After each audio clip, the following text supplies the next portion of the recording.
কালচারটা তো দেখুন, অন্য দলের কালচার তো আমি বলতে পারবো না। অন্য দল যারা আমাদের দলের যারা পোড়াচ্ছে, আমাদের দলের পতাকা যারা পোড়াচ্ছে, তাদেরকে তো আমি শাসন করতে পারবো না। কিন্তু আমার দলের যারা কার্যকর্তা, আমার যারা কলিগ, আমার যারা কার্যকর্তা, তাদেরকে বলবো যে এই সংস্কৃতি আমাদের নয়, অন্য দলের পতাকা পড়াবেন না, আমি সেটুকু বলতে পারি। দেখুন, আমাদের সরকার, আমাদের কেন্দ্র সরকার এবং আমাদের দল আমাদের কাছে নেশন ফার্স্ট।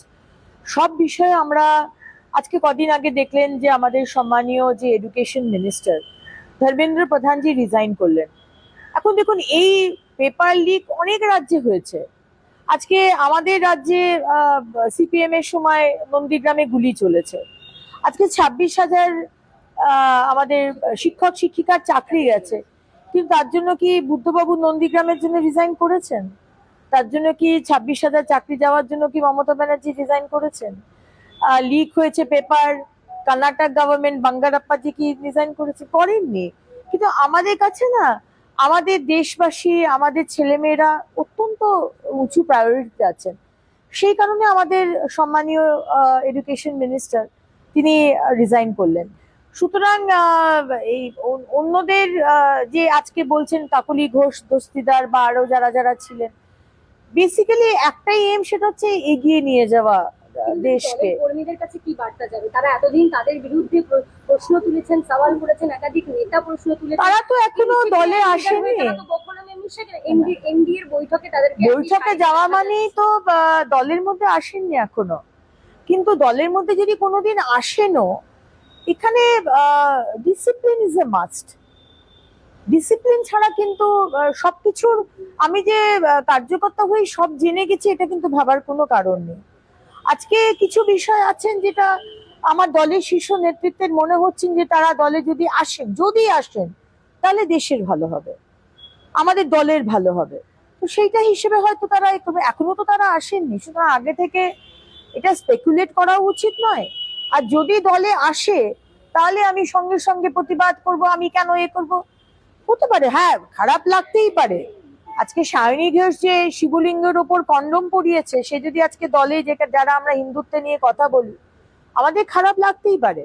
আজকে কাকলি ঘোষ আমাকে পার্সোনাল অ্যাটাক করেছেন দুটি লাইভ প্রোগ্রামে, দিনের পর দিন পার্ক স্ট্রিটের ধর্ষণ কাণ্ড নিয়ে তিনি একটা অদ্ভুত মন্তব্য করেছেন, মহিলাকে অপমান করেছে।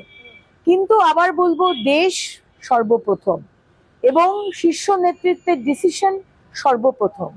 সব বিষয়ে নাক গলিয়ে নিজের মতামত দিয়ে অন্তত এটা কিন্তু আমাদের দলে চলে না। Discipline is a must. अच्छा, बैठक होने वाला है, इसके ऊपर बहुत क्वेश्चन मार्क आ रहा है दीदी, क्या बोलेंगे दीदी? क्वेश्चन मार्क होने का कोई विषय नहीं है। तो शीर्ष नेतृत्व जो सोचेंगे वही अल्टीमेट डिसीजन है। ये रेजिमेंटेड पार्टी है हमारे पार्टी, हर विषय में टांग अड़ाना उचित नहीं है। आपका कुछ खराब लग ही सकता है। आज जिस तरह से पार्क स्ट्रीट रेप केस में काकुली घोष से बात किए थे, अपमान करके जिसका धर्षण हुआ था, जिस तरह काकुली घोष मेरे ऊपर भी व्यक्तिगत आक्रमण किए थे, एक नहीं दो टेलीविजन शो में, मुझे खराब लग सकता है। लेकिन पार्टी का डिसीजन और देश के लिए डिसीजन सर्वप्रथम, इसमें किसी पर्सनल का विषय नहीं आएगा। आज सायनी घोष जिस तरह शिवलिंग के ऊपर कॉन्डोम पहनाए थे, हम लोग को खराब लग ही सकता है कि हिंदुत्व, हमारे पार्टी हिंदुत्व का हम लोग प्राधान्य देते हैं, इम्पोर्टेंस देते हैं। आज उस सायनी घोष अगर हमारे पार्टी का मीटिंग में भी जाते हैं, हमारा खराब लग सकता है। लेकिन देश सर्वप्रथम है हमारे पार्टी के लिए। अगर देश का डिसीजन और हमारे शीर्ष नेतृत्व का डिसीजन अगर मानते हैं कि आना चाहिए हमारे पार्टी में, जो आना चाहते हैं, तो वो हमको मानना चाहिए, क्योंकि ये पार्टी का डिसीजन है, ये पार्टी का डिसिप्लिन है। ये ऐसा पार्टी नहीं है कि हम कुछ बोल देंगे, हम प्रेस कॉन्फ्रेंस कर देंगे, हम विरोध कर देंगे तो बीजेपी पार्टी में रहना ही नहीं है, दूसरे पार्टी में आप चले जाओ।